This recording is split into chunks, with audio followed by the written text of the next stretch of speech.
오소서 성령님, 새로나게 하소서.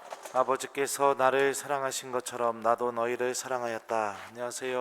안녕하세요. 우리 친구들 잘 지냈습니까? 네. 청년들은 잘 지냈어요? 네. 네. 자, 오늘 예수님께서 사랑에 대해서 말씀하십니다. 사랑. 심리학적으로 보면 제가 정확하게 배우진 않았습니다. 그런데 보통 우리들이 어렸을 때 부모님과 맺었던 그 관계를 사랑하는 사람들에게 그대로 이렇게 맺게 된다고 하더라고요. 그러니까 엄마가 나한테 항상, 아빠가 또 나한테 짜증만 냈다면 내가 누군가를 정말로 사랑하게 되었을 때 짜증내는 사람이 된다고 합니다. 그리고 엄마 아빠한테 사랑을 많이 받지 못했다면, 언제나 무관심 속에 살아왔다면 그 사람은 사랑하는 사람이 생겨도 무관심하게 그 사람을 대할 가능성이 높다고 합니다. 실제로 많은 범죄자들, 그리고 또 굉장히 뉴스에 나올 정도로 이렇게 좀 잔인한 범죄를 했던 사람들, 그 사람들의 가정 환경을 보면 대부분 사랑받지 못하거나 아니면 잘못된 사랑을 받거나 아니면 끝없는 무관심 속에서 유년기를 이렇게 자라왔던 경우들이 굉장히 많습니다. 그러니까 우리 자매님들, 또 우리 형제님들 자녀들한테 잘하셔야 됩니다. 내가 지금 소리 지르면 어떻게 되느냐? 내 아이가 나중에 커서 나한테 소리 지를 겁니다. 그리고 내가 지금 계속 짜증만 내면 내 아이는 나중에 커서 나한테 짜증 낼 겁니다. 그리고 정말로 사랑하는 사람에게도 그렇게 관계를 맺을 가능성이 굉장히 높습니다. 제가 무엇을 이야기해 주려고 하는 거냐면, 우리들의 사랑의 원천, 내 마음속에 담겨져 있는 이 사랑은 내 스스로가 만들어낸 사랑이 아니라 내 안에서 자동으로 만들어져서 누군가를 열렬히 사랑할 수 있게 된 게 아니라 이미 부모님으로부터 받은 그 사랑이 내 안에서 존재하게 되고, 그 사랑을 가지고 다른 사람과 사랑의 관계를 맺을 가능성이 굉장히 높다는 얘기입니다. 사랑을 많이 받은 아이들은 누군가를 사랑할 때도 정말로 들어줄 줄 알고, 대화할 줄 알고, 의견을 존중해 줄 줄 압니다. 그런데 내가 사랑을 그렇게 많이 받지 못했다면 나의 사랑은 언제나 흔들리고 힘들고 또 어렵고 이기적이고 그럴 가능성이 굉장히 높습니다. 그러니까 우리는 누군가로부터 받은 사랑을 가지고, 또 특히 그 누군가가 부모님이죠. 내가 가장 많이 사랑을 받았던 그 사랑을 가지고 사랑하는 사람들을 사랑하게 됩니다. 물론 삶의 경험과 또 나의 여러 가지 지식과 또 이런 것들을 통해서 변화될 가능성은 있습니다. 하지만 그 원천은 잘 바뀌지가 않는다고 합니다. 예수님께서 오늘 복음에서 서로 사랑하여라, 그리고 너희는 내 사랑 안에 머물러라 말씀하시기 전에 먼저 하신 말씀이 있습니다. 그게 뭐냐면, 아버지께서 나를 사랑하신 것처럼 나도 너희를 사랑하였다 라고 이렇게 말씀하십니다. 그러니까 예수님이 가지고 있었던 사랑은 누구한테 받은 사랑이라고 말씀하시는 거죠? 바로 맞아요. 아버지 하느님으로부터 받은 사랑입니다. 그 하느님으로부터 받은 사랑을 가지고 병자들을 만났었을 때, 또 마귀 들린 사람들을 만났었을 때, 죄인들을 만났었을 때 그 사랑의 원천, 아버지로부터 받은 그 사랑을 가지고 그 사람들과 관계를 맺으셨다는 것을 알 수 있죠. 자, 그러기에 우리들은 사랑의 원천이 하느님이시고, 내가 하느님 안에 머무르는 시간을 많이 가지면 가질수록 어떤 일이 벌어지느냐? 하느님의 사랑이 나의 사랑의 원천이 된다는 거죠. 서로 사랑하여라 라고 말씀하셨습니다. 부모님 사랑할 수 있어요? 부모님이 미워도 사랑할 수 있어요? 네, 그렇죠. 자, 동생 사랑할 수 있습니까? 동생이 못돼도 사랑할 수 있어요? 아니군요. 친구들 사랑할 수 있어요? 친구들이 좀 나한테 잘못해도 사랑할 수 있어요? 자, 근데 예수님이 서로 사랑하여라 라고 말씀하셨는데 이 서로에 해당되는 사람이 누굴까요? 내가 좋아하는 사람? 내가 사랑하기 편한 사람? 당연히 사랑할 수 있는 사람? 네, 거기 다 포함됩니다. 그런데 여러분들 놀라지 마십시오. 이 서로에 해당되는 사람이 제가 누군지 알려주겠습니다. 마태복음에서 예수님이 이런 말씀을 하십니다. 너희는 내가 굶주렸을 때 먹을 것을 주었고 내가 목말랐을 때 마실 것을 주었으며 내가 나그네였을 때 따뜻이 맞아들였다. 내가 헐벗었을 때 입을 것을 주었고 내가 병들었을 때 돌보아 주었으며 내가 감옥에 있을 때 찾아주었다. 실천할 수 있습니까? 실천할 수 있어요? 자, 거기에 이 서로에 해당되는 사람이 더 놀라운 사실이 있습니다. 놀라지 마십시오. 예수님이 엄청난 말씀을 하셨습니다. 원수를 어떻게 됐죠? 사랑하여라. 그러니까 이 서로에 해당되는 사람이 내 부모님, 친구, 신부님, 좋아하는 사람들부터 시작해서 신부님은 좋아하는 사람이 아닌가? 부터 시작해서 어디까지 해당된다? 원수까지 해당된다는 거죠. 더군다나 내가 사랑하기 어려운 사람들을 사랑하면 사랑할수록 어떤 일이 벌어지느냐? 나는 예수님께서 사랑하신 그 사랑을 닮아가는 사람이 되고 나의 사랑의 원천, 내가 부모님으로부터 받은 사랑이 있죠. 왜냐하면 나는 부모님의 자녀니까. 그런데 내 사랑이 하느님의 사랑으로 조금씩 바뀌어 나가면 나의 사랑의 원천이 어떻게 되느냐? 하느님으로부터 받은 사랑으로 바뀌게 되죠. 그러면 나는 하느님과 어떤 관계를 맺게 되는 겁니까? 내가 부모님한테 엄청난 사랑을 받은 것처럼, 내가 그분의 자녀이기 때문에 사랑을 엄청나게 받은 것처럼 내가 점점 하느님의 자녀로서 변화될 수 있다는 것을 의미합니다. 예수님의 이 말씀, 서로 사랑하여라 라는 이 말씀이 버겁게 느껴지고 부담스럽게 느껴지고 지킬 수 없는 말씀처럼 느껴진다면 우리는 어떻게 해야 될까? 자, 천국에 갔을 때 예수님이 우리에게 딱 한 가지 질문을 물어보실 겁니다. 뭐 물어볼까요? 나를 딱 만나자마자 딱 한 가지 질문만 물어보실 겁니다. 진짜입니다. 딱 한 가지 질문. 뭐 물어볼 것 같아요? 너는 얼마나 죄를 짓고 왔니? 이거 물어볼 것 같습니까? 네. 또 너는 얼마나 나를 잘 믿고 왔니? 이거 물어볼까요? 네. 그럴 수 있습니다. 근데 성경에서 예수님이 말씀하신 거에 비추어서 보면은 여러분들 모두는 똑같이 한 가지 질문을 받을 겁니다. 너는 얼마나 사랑을 하고 왔니? 이걸 물어볼 겁니다.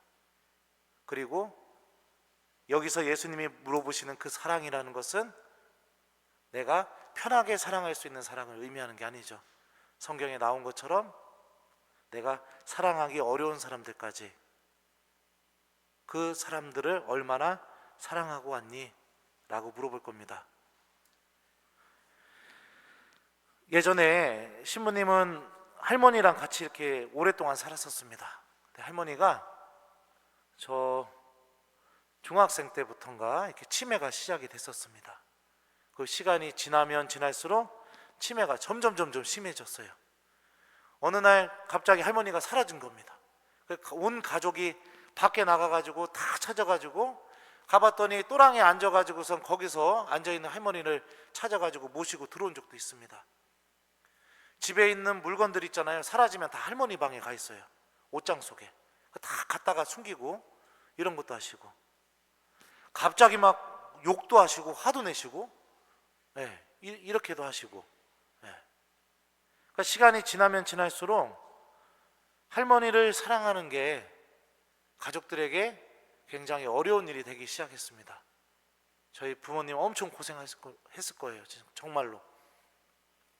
하루는 엄마 아빠가 교구에서 교육이 있어가지고 할머니랑 동생들 다 놔두고 교육을 다녀오셔야 되는 그런 불가피한 상황이 벌어지게 되었습니다. 시부님이 고등학생 때였는데 학교 갔다 집에 오니까 식탁 위에 편지가 하나 써 있는 겁니다. 아버지가 쓰신 거예요. 쭉 쓰시더니 마지막에 이런 문장을 썼습니다. 할머니가 예수님이라고 생각하고 할머니를 잘 돌보아 줬으면 좋겠어. 우리 아들 잘할 수 있지?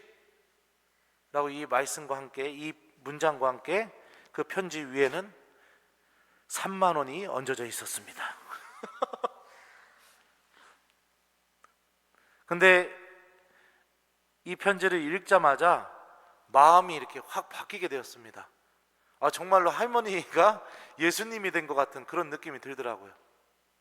그래서 평상시에 할머니한테 잘 다가가지도 않았었는데 할머니한테 밥도 차려드리고 과일도 깎아드리고 또 아버지께서 그 놓고 가신 그 돈으로 내가 먹고 싶은 것만 사는 게 아니라 할머니 좋아하시는 것도 나가서 사가지고 와서 좀 드리고, 그 할머니 옆에 앉아가지고 손 붙잡고 대화도 하고. 근데 그 대화가 정상적인 대화가 안 되죠.